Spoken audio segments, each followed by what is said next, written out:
Howdy, y'all. Welcome back to the show. I'm Steve Abramowitz, and this is the Heartland Journal podcast. After you're done here, please hit the subscribe button and then hop over to heartlandjournal.com and see our entire library, including our guests, of shows and contributor columns under the tab we call Journal Entries, and for her under Podcast, and me. Some amazing stuff getting picked up nationally, and I really hope you like it. On this show, we are focusing on our nation today with always an interesting person making a positive change in our community. We're going to interview people who are making an impact and are lovers of truth. Today we got big time truther. We are talking with special guest Nova Page, surfer and homeschool mom, podcaster, Turning the Page, brought to you by Heartland Journal, singer songwriter, certified leadership coach, interior designer, wife, and above all else, Jesus lover. Studied at Briarcrest College and Seminary and master's from School of Hard Knocks and PhD University of Life.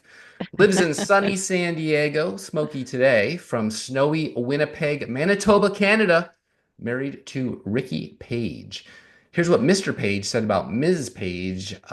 She's not perfect, but she's perfect for me. She's exactly what I wanted and what I needed. She is the epitome of a woman who loves Jesus more than she loves anything else. She's kind and considerate. She always thinks of others before herself. She's generous, and while she's not perfect, she is perfect for me. She's beautiful. Her beauty is captivating. When she walks into a room, heads turn as she radiates the light of the Spirit of the Lord. She's not perfect, but she's perfect for me. She's the only woman I would want to discipline my daughter, and she is the woman I want my daughter to emulate, second only to emulating Christ. She's not perfect, but she's perfect for me. As a mother to a son, she modeled to him what a godly woman should look like to ensure that he would choose the right woman to spend his life with. And he did. She's not perfect, but she's perfect for me. Her body is stunning, and where's it going here?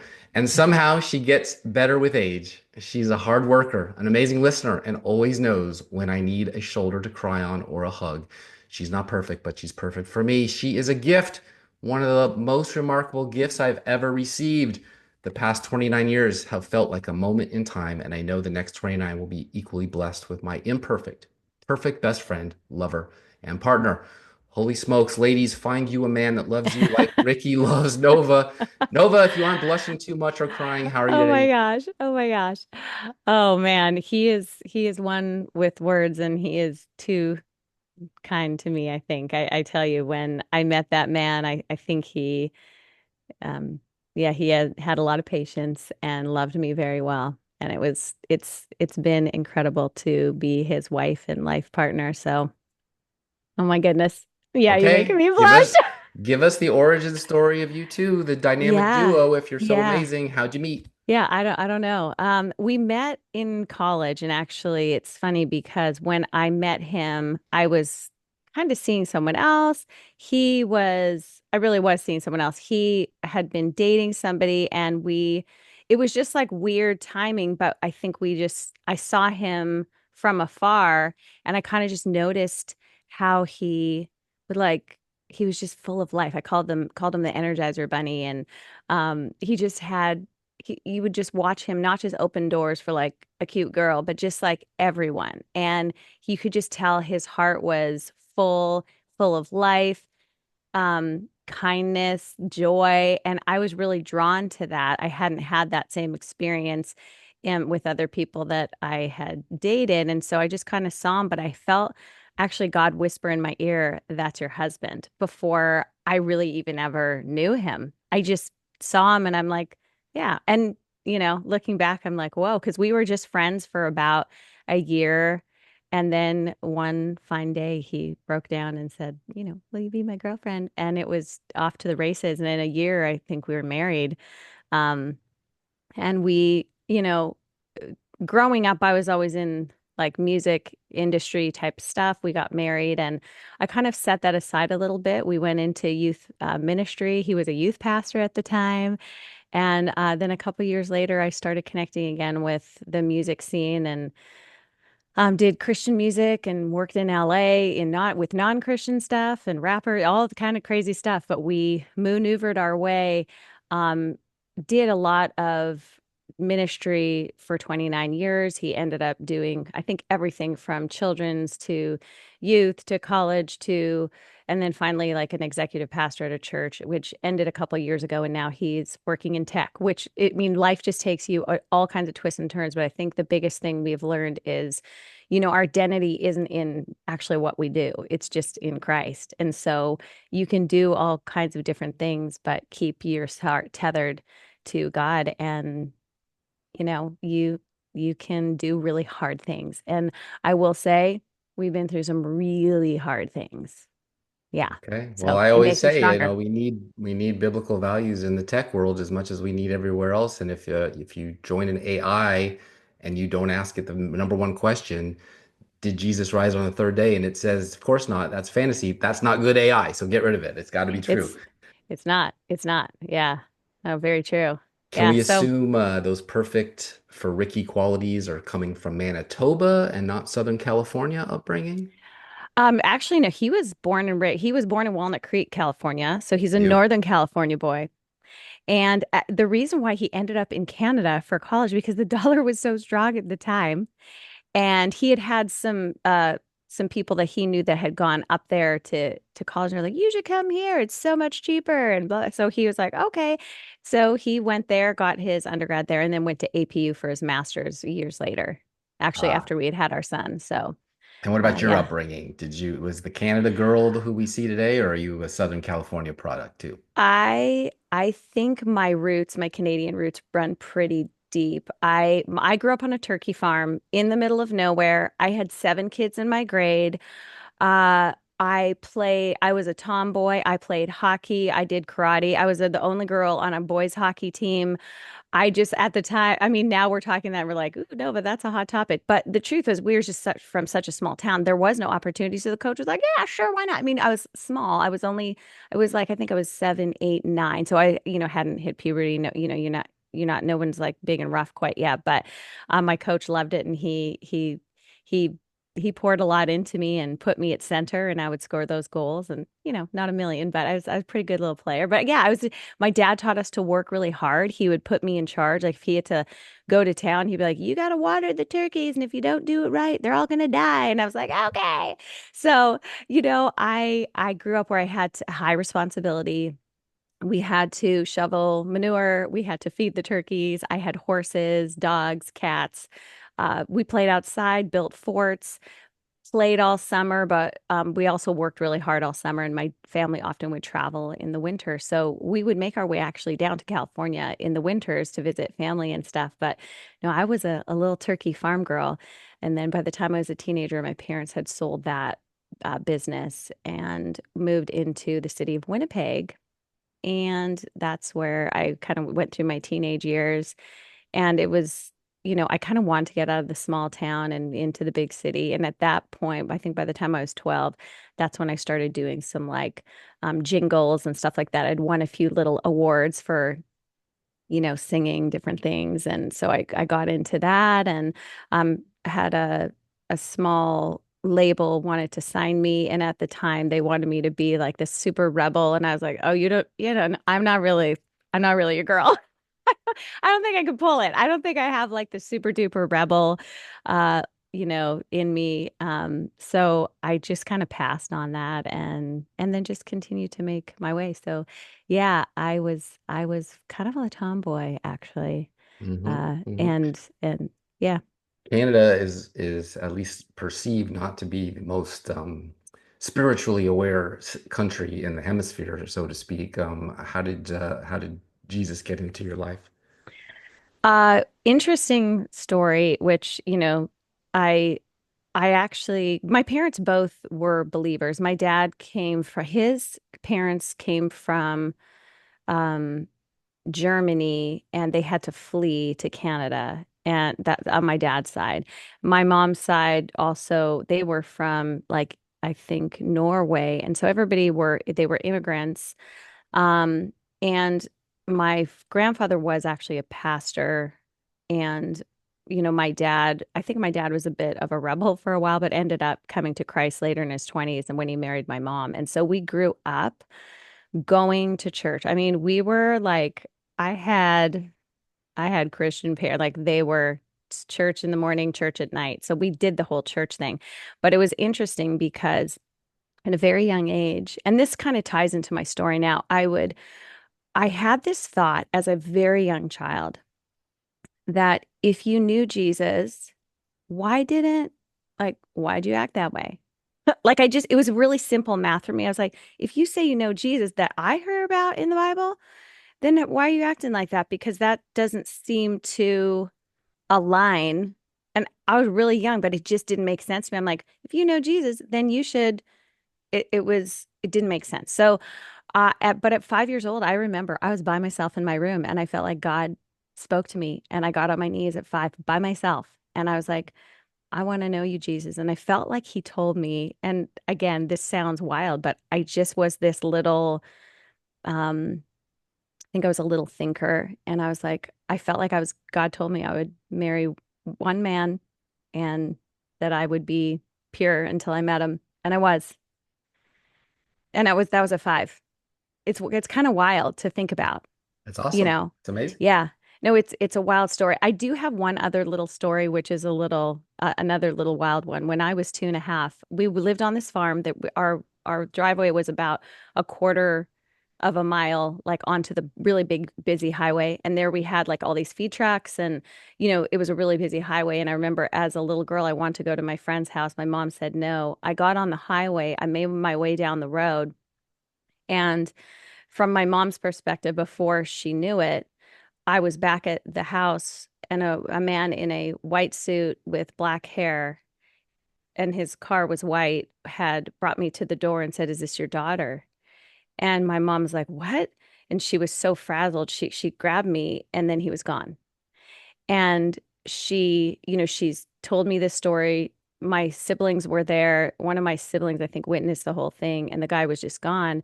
The only thing I remember as a child was I was on that highway, and I remember these white wheel wells coming to my side, and this man, and all in white, and he had sheepskin white interior, and put me in the car and pointed, "Do you live there?" "No." And then he took me back, and that's all I remember. But my mom's perspective was he gave me to her, and then he disappeared. And, again, the reason why I say the quarter mile, it was gravel. You could hear cars coming and going. And she was like, he was just gone. So she felt like God saved me purposefully. Mm. And, whether you believe in angels or not, that was my experience. And my mom was not crazy. She was quite the really amazing lady. Well, if you didn't before, you do now, because that's pretty amazing right there. Yeah. How do you like being a believer? I mean, not how do you like it, but how do you deal with being a Well, it's believer? okay. Well, and trying to raise faithful kids in California where they pretty much outlawed it. You're an outlaw. Yeah, no, no, an outlaw for sure. I think that um, everything starts at home, Steve. That, you know, so I have two children, one of whom is grown, 24 years old, and just got married. And then I have a 12-year-old who, by the way, she's the surfer. I'm not. I'm the surf mom. So I just, video her doing her thing, doing her little thing. But, you know, I think that I raised my children, they're two different generations. So my experience with my son was a little bit different than my experience with my daughter. And so I kind of can run the gamut of like, whoa, that's 24 years of California.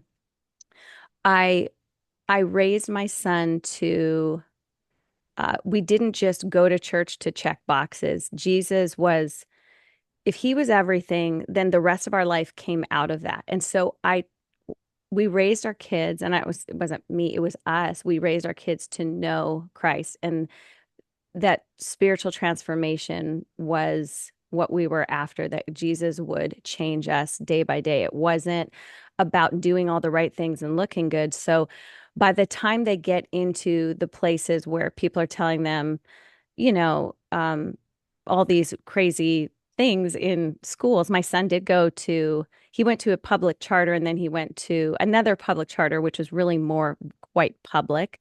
Um, there's a lot of wild things going on there. I think his identity was so rooted in he knew who he was.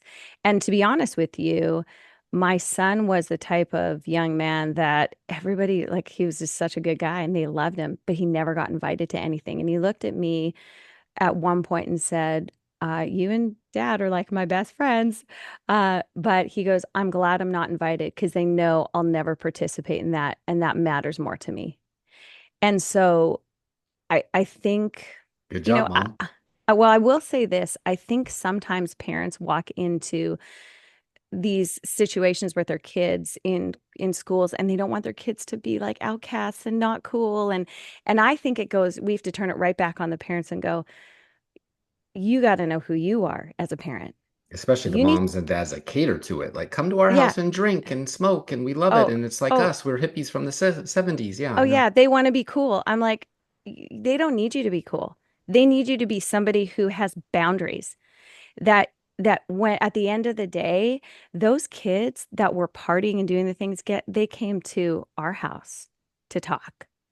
And, my son had this amazing experience. There was this young man who just went off the rails and he ended up coming to Christ 6 months before my son's wedding, ended up being his best man and told his testimony and just said, like, had it not been for Elisha, my son, you know, he would still be doing all the things, but he, when he didn't know Christ, he was like, I had no, I thought he was crazy. Like, how could you not, you know, drink and party and sleep with girls and do all the thing? I didn't understand it. He goes, but it was that steadfastness that made me go, it's possible to walk with God. And so, Well, with a name like Elijah, you got some big shoes to yeah. fill there. Yeah, it's actually Elisha, double portion. Elisha. I named Okay. him the double portion. Oh boy. And it Mom was knew what she was doing. I was like, come on, dude. But raising, I think also I never talked to my kids like they were babies. And so it helped them as they moved into adulthood or into teenagerhood to, they spoke like adults. They could speak to adults. They looked in people's eyes. They shook their hands.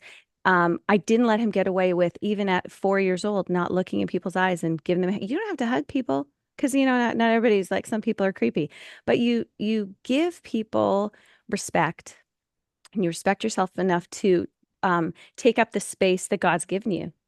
Whether you're 30 pounds and whatever, you own that space and you be confident and look people in their eyes. And my children, I felt like got a lot of, I say the word loosely, favor, because people use it like, oh, I'm highly like they're so,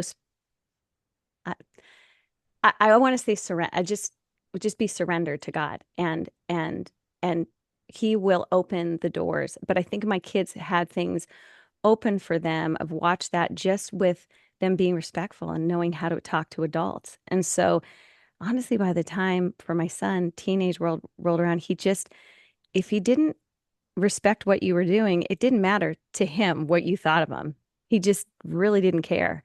That's great. So You didn't raise no snowflakes. No no, hanging no. out in the basement playing video games all day, eating In fact, Cheetos and smoking no. pot. No. Mm-mm. I Good didn't job. allow my son. I didn't allow him to have video games, and he thanked me. The one thing I did buy him, which now he uses in his business because he does film and media stuff. He has his own company, but I bought him an iPad and I said, you can make little movies on this iPad, and you go ahead. And he started making and editing on his little iPad, and from there he began to build his resume from a little boy up until now, and now he's filming and doing amazing things. So it's pretty Look at fun. that. Look at that. Yeah, but no video games. So tell us about your new show. It's not obviously faith-based. It's amazing people. Turning the Page with Nova Yeah. Page. There was some Yeah. funny moments in the last campaign where VP candidate Waltz, his wife, wanted us to turn the page, but they were in office. So turning the page from what, right? From them, Yeah. Yeah, which we from did, them. thankfully. What That's what is actually your hilarious. idea of turning the page? I think it's the actionable doing the next right thing, right? It's like sometimes people, I know I've had this experience where I've gone through something really hard and there's a moment where you're like, I'm done. I give up. But if you can muster the strength and the courage to go, I can do this. I can do really challenging things. And when after you do it, you go, I did it. That's amazing. So I'm continuing to write the story, right? I continue to write the story of my life. And Steve, we've seen so much heartbreak over the past few years of people giving up and just saying, I can't do it. I'm done. I'm sick. done this and that. I've lost my job. I can't go on. And I've watched people suffer. And I think this uh, I think this podcast, I really want people to know that it is possible to move forward. I believe in transformation. I really think that the best stories do come out of hardship because it really shows resilience. Like, you know what? You might try, but you're not going to stop me. And I think if we can push through those barriers, we really, even as a nation, we can be great again. We can become great people and not just like in that prideful, like we're so great, but in a way that our character has been developed and we can stand and we can be firm. And also I'm really interested in people. Like I love to hear your story. I know that something's gone on in your world that has made you who you are. And I think when we share that, our story begets more story and people can go, I resonate with that. And you know what? Because of that today, I think I can do this. I think I can do the next thing. So I think it's about uh, not quitting, about being inspired, about truth, and learning from each other. Like just to be able to know, I don't know everything. I'm curious. How do I learn that? How do I become somebody like that? Right? I think you've probably all heard this, and your learners, your listeners, but the five people that you surround yourself with, and the five books will tell you who you'll be in 5 years, right? And so I love to be around people who will push me and help me grow and discern and become. And uh, I, I, I really just, am so interested in others. So that is one of the reasons for Turning the Page podcast, because when you turn the page, there's a fresh one there. And there's something about saying, I can start new today. I don't have to live in my past. I It can learn reminds from me my of past. it reminds me of the Sesame Street Grover book, the monster at the end of this book. He turned the page, and it's you. And then, but you're a good monster, a good person. Yeah, So, a good monster. Yeah. and Yeah. I'm proud to produce it. I think it's noble Mm-hmm. and I think it's fantastic. And the content has been great. You've had about 6 shows. I think Mm-hmm. seven is coming soon. Number Mm-hmm. seven. What are some of your favorite moments with your guests? I think the ones where we get past uh the person not persona, but just the ones where we've gotten past like, okay, this is who you are and what you do, but now like, but who are you really? Like, what has been your really most challenging moment? There was a moment with Carrie Prejean where, she just talked about, the hardship of she was on stage. I don't know what year it was, but asking her if it was, what marriage was. What do you believe it is? Can it be woman, woman? And she was like, no, it's between a man and a woman. She goes, I knew right there that like my life just changed. That was Miss And California we're talking yeah, Miss about. California. Yeah, Miss California. And she, What a place eh, to say that, right? I mean, they surprised they didn't get the pitchforks and torches out. well, they kind of did afterward. Like they really tortured her, but she's very strong. And I look at her and I go, that is a resilient woman right there. And so I feel really inspired by this resilience in these people that I've interviewed. Yeah. So As a that was hostess, a is good that one. what motivates you to keep doing more shows? Do you have a goal for how many you're gonna try to spit out? Oh man, I don't know. I honestly, Steve, like I think the answers for you to share like is just I feel like if God continues to open the door, I just keep walking through it. And that's not a very like these are my goals. I want this. But my heart really is to surrender to the plan of God to to I'm booking people out and I'm figuring out like what is interesting, what sparks my curiosity, what would spark others' curiosity.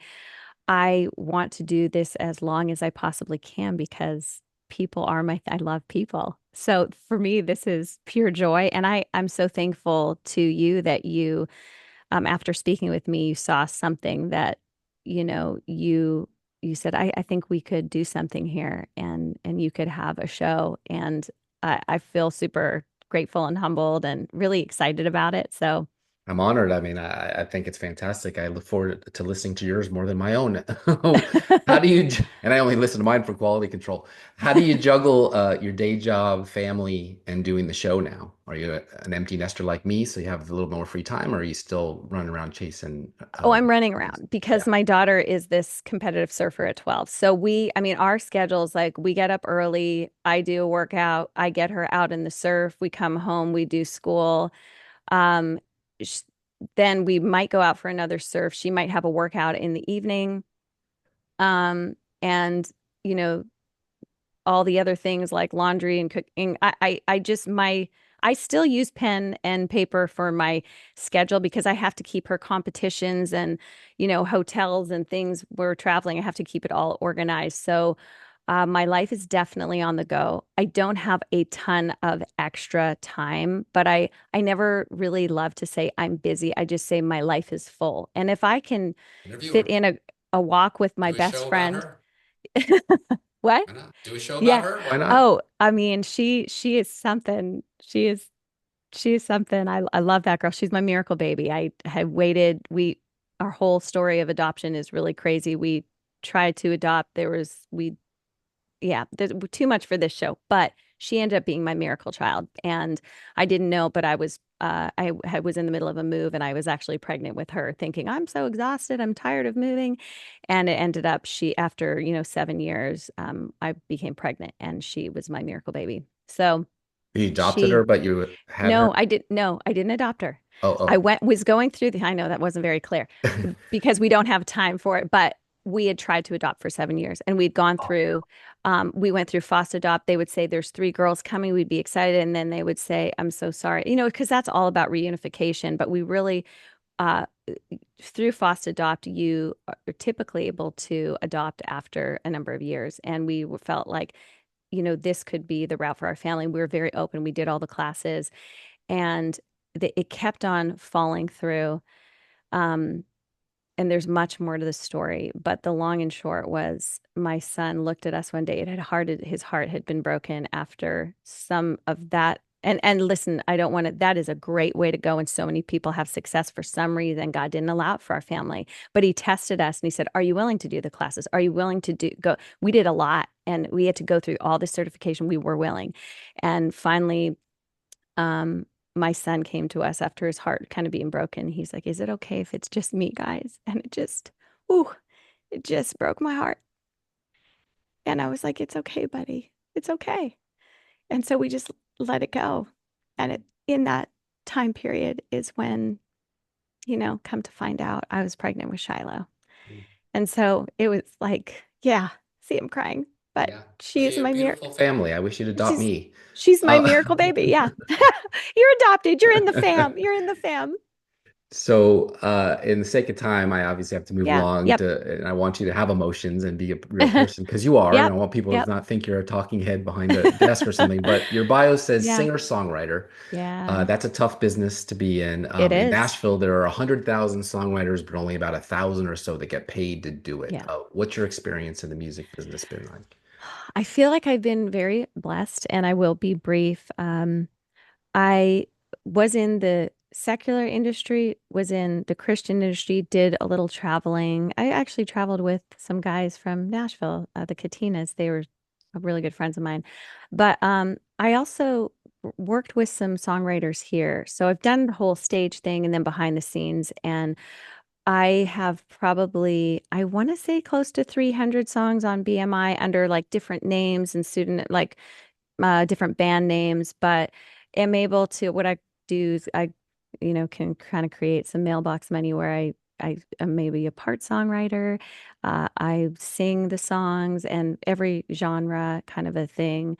And I love it for the joy of it. I love creating. I'm an artist, as an interior designer too. And that came later in my life. I mean, I did it my whole life, but didn't have a business until about 6, 7, maybe 8 years ago for 5 years. But so in that creativity space, as a songwriter, I just feel like I have a song that I think President Trump should listen to. I'm serious. It's called Forgotten Country, but I, I'm like, if it's supposed to happen one day, it will. Like as a songwriter, you just have to release it and let it go and keep creating and creating space for being creative. So, I wouldn't say I've made my living on it, but I have certainly enjoyed the ride. And again, it was about the songwriters I work with and the relationships. And it's really all about that. It's who you're connecting with. And I feel really grateful for those people in those moments. So that's my experiences, in the music industry. I've had some tough experiences. We don't have time to get into that, but Well, and we'll the reason definitely have why I you back left. because there's a lot Yeah. more info about you Yeah. than we can pack into one show. But this is your introduction to my folks. So, Yay. Well, you have a brother here in Nashville. I'm friendly with him. yes. What's your relationship with Ivan? Oh, Ivan, it's so funny. I think as teenagers, he's 5 years older than me. So I was always like the little kid that was like the tag along, and my brother was kind of the rebel and I was kind of he would call me probably the goody two shoes. So, our relationship was interesting as kids. And then as adults, my brother, if you know him, he wears his heart on his sleeve. He's got a big heart. He's kind and he's a talker. I was more of a listener, which is funny because I'm actually speaking so much on this podcast, but I enjoy listening to his stories and he's really funny and I love him. So, and we have a little text thread with our siblings called the Fab Four. And I mean, I wake up and there's like 75 texts on my phone. So we all talk like every day and exchange information. And let me tell you, 2020 on the Fab Four text thread was crazy. 2021 up till now. Yeah. Very cool. Yeah. So, what's next in 2025 for the podcast? We're already 22 days into the new year. Unbelievably, it's gone by like a lightning bolt. What's your 2025 strategy? It's interesting because I'm going through my Rolodex of people again, just really leaning into who God has, who the voices are that I would love to dig into and dig for that gold in their lives. That I have a man that has been friends with my husband and I now for quite a few years. He's an actor. I'm really excited for him to come on. He's putting out a new movie, so I'm actually gonna talk to him about his movie. And I'll keep that a little cliffhanger so you guys can be watching out for that. But that's gonna be a real interesting interview within the next like probably month and a half.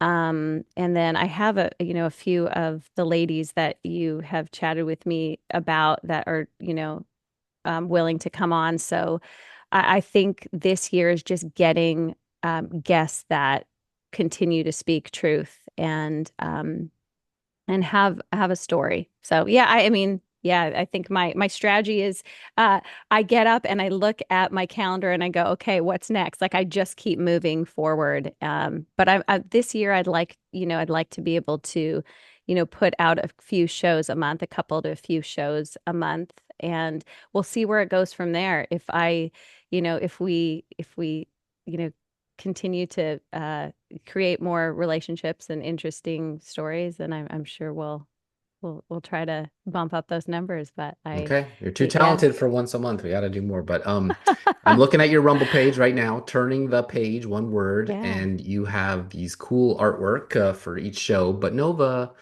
six yeah, shows. I'm sure they're all wonderful guests. Actually, I know so because I've watched them all. Miss California, we talked about General Flint's yeah, sister, senior VP for yeah, Public Square, my health and wellness writer, Scott's wife, Rebecca yeah. Jansen, owner of Artful Palette. Journalist for OAN, Alicia Summers, awesome people, but they're all blonde ladies like you. Are you like brunette or redhead I phobic? And all It's so women ever crazy. consider a man for It's once? I've tried. I tried to get this one man on and he ditched me and I was like, okay. But it's funny because a lot of my girlfriends are not blonde, like my best friends. My best friend is, but then all my other girlfriends are all brunettes. So or most of them are brunettes, I should say. Yeah, no, it's funny. It looks very like what's going on, but really it's just been like asking people and those are the people that said yes. So That's what it takes to yeah, booking is to get yeah, yeses, yeah, until you yeah, start paying yes, for it. I know. yeah, yeah. I think Joe Rogan is like 5 grand and you got to fly yourself there. So, or maybe they fly you there. I forget. But yes, we'll do what we can with the people we Yes, know because they're yes, even more yeah, interesting than the celebrities who are boring. All yeah. right. So we covered your main superpowers, faith, Um, family, and women mhm. power. Let's say freedom. I'd say that's the theme of your show. Mm. Tell everyone where they can find you on social and your show, anything you want to tell them so they can Yeah. know more about you and follow you. Yeah, absolutely. Well, of course, Turning the Page podcast, you can find it on most platforms, correct?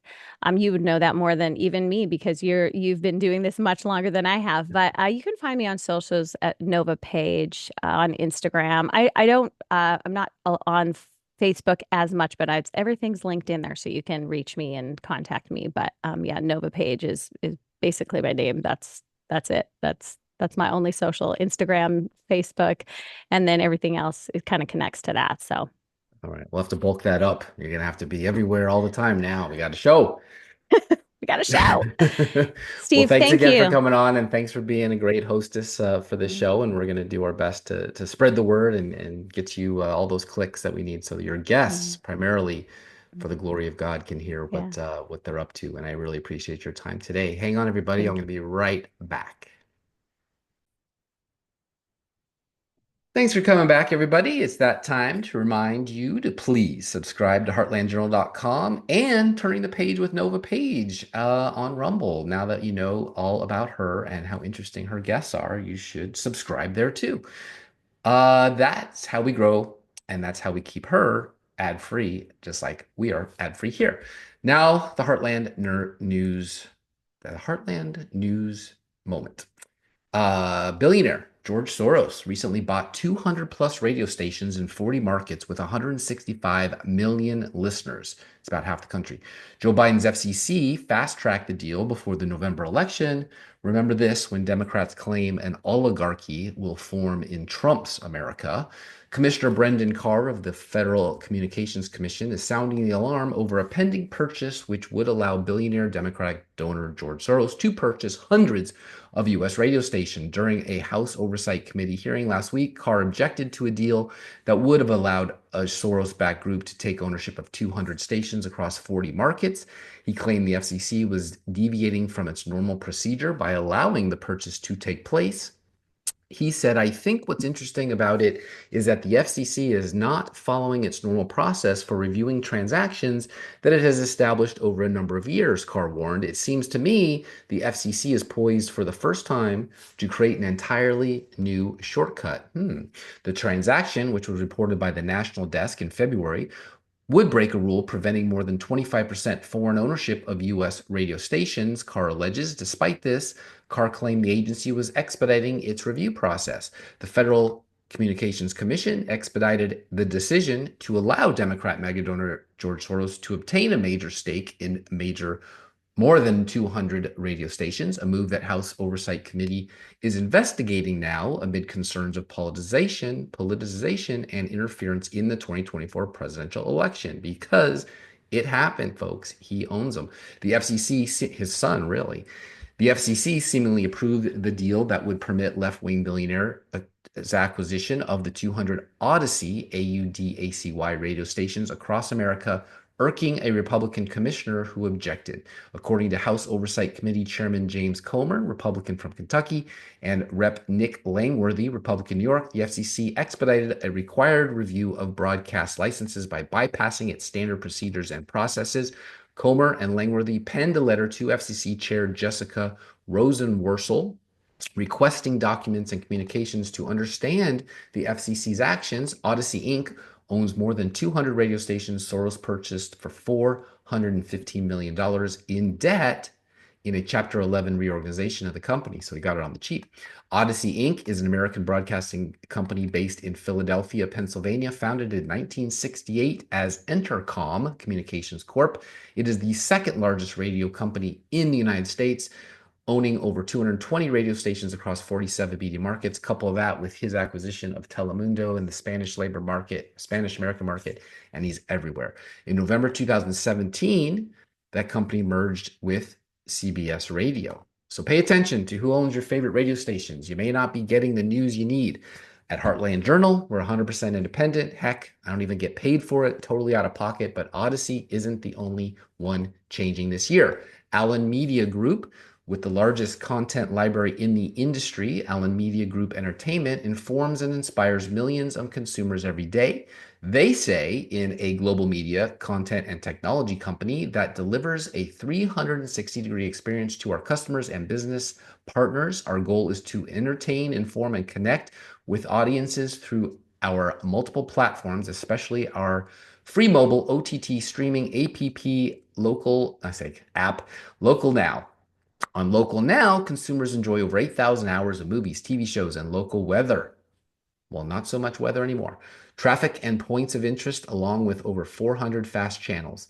In addition, their suite of HD cable lifestyle channels and multi-platform programming reach more than 200 million customers every day. Hopefully not any that ever have a weather emergency, because Allen Media Group, who owns and operates 22 local Big Four television stations across the US and also coincidentally the Weather Channel, has decided to cut costs by eliminating the jobs of every local meteorologist at all of their stations, all of them. WTVA, ABC, NBC in Tupelo, Columbus, Mississippi, one of the most vulnerable areas in the entire country for deadly tornadoes, will have no local meteorologists starting March, right for Southern severe storm season. MS has had 4 EF tornadoes since 2020, killing at least 30 people. KIMTB CBS in Rochester, Minnesota, Mason City, Iowa will have no local meteorologists to deliver blizzard forecasts starting in March. Rochester, Minnesota has recorded over 200 inches of snowfall since 2020. KEZI ABC in Eugene, Oregon will have no local meteorologists to bring local expertise to forecast starting in 2 months. Their neighbor KDRV/KDFK KF in Medford, Klamath Falls, Oregon, will also lose all local weather coverage. This map shows all of the wildfires for this area just in 2024, if you go to my Twitter feed and see it.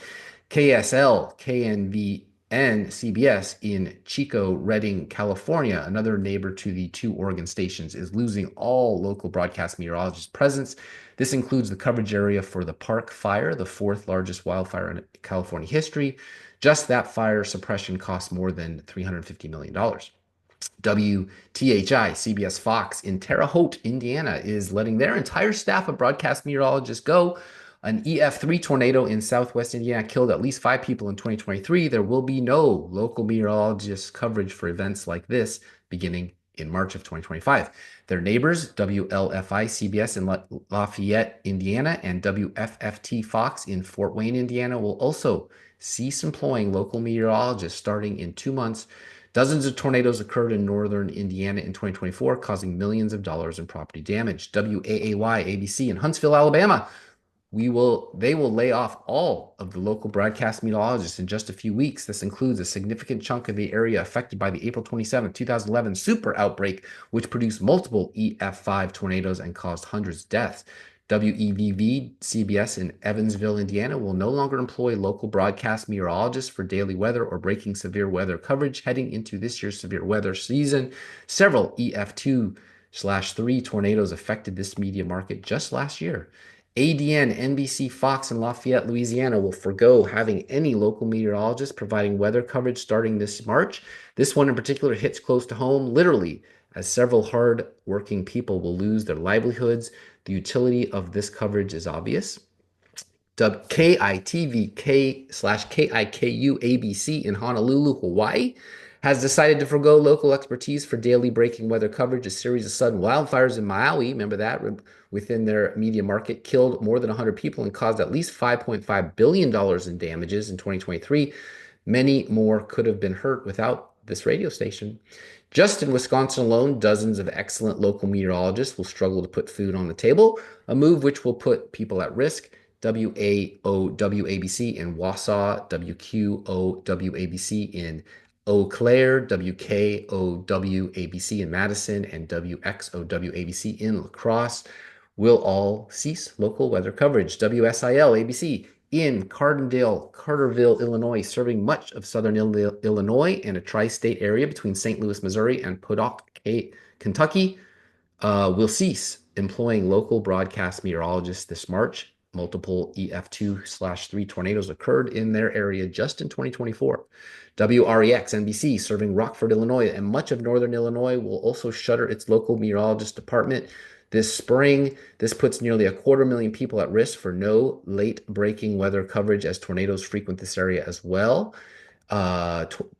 KWWL NBC in Waterloo, Iowa, will cut ties with all of its local meteorologists in favor of national weather coverage in March.